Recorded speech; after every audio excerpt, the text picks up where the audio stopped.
Ngayong araw may binabantayan nga po tayo na bagyo na nasa labas pa ng ating Philippine Area of Responsibility at hindi pa naman nakakaapekto sa ating bansa. Mas lumakas pa po ito kagabi ng alas 8 at naging tropical storm category pa nga at may international name na Sinlaku.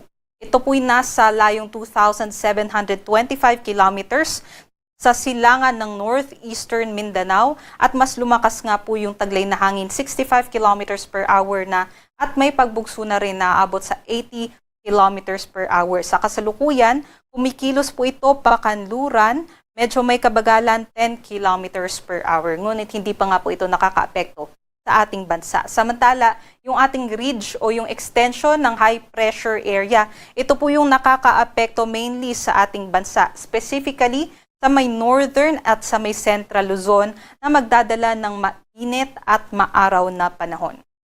Para sa pagtaya ng ating panahon ngayong araw, magiging mainit, maaraw at mababa din yung tsansa ng mga pag-ulan sa may northern at sa may central Luzon. Ngunit sa ibang parte naman po ng ating bansa, maaari po tayong makaranas din ng mga isolated rain showers o yung mga localized thunderstorms o yung mga panandaliang buhos lamang ng mga pag-ulan. Ngunit generally po ay magiging maaraw at maalinsangan kaya't magdala po tayo ng payong at tubig para iwas dehydration. Ito naman po yung ating mga agwat ng temperatura.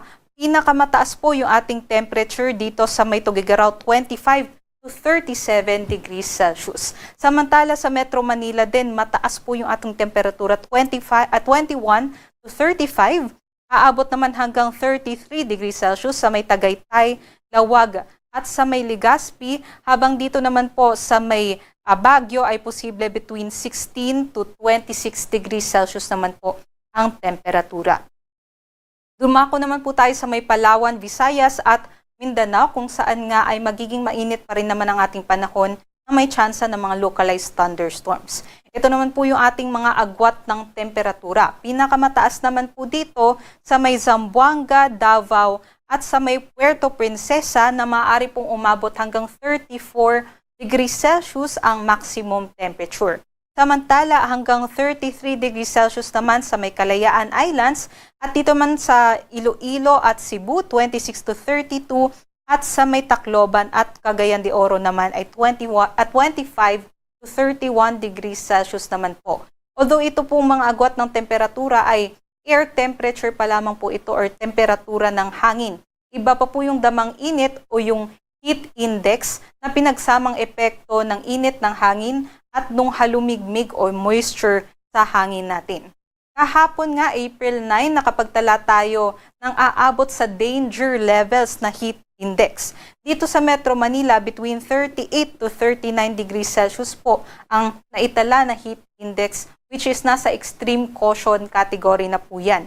Danger level po, 43 degrees Celsius naman sa may Catarman, Northern Samar at 42 degrees Celsius naman dito sa may Dumangas, Iloilo, Cotabato City, Maguindanao at sa may Zamboanga City, Zamboanga del Sur. So ito nga pong danger level ay maaari nga pong makapagdulot na ng heat cramps, heat exhaustion, and in worst cases ay heat stroke kung magbabad po tayo sa init ng araw, lalong-lalo na sa tanghali at sa hapon.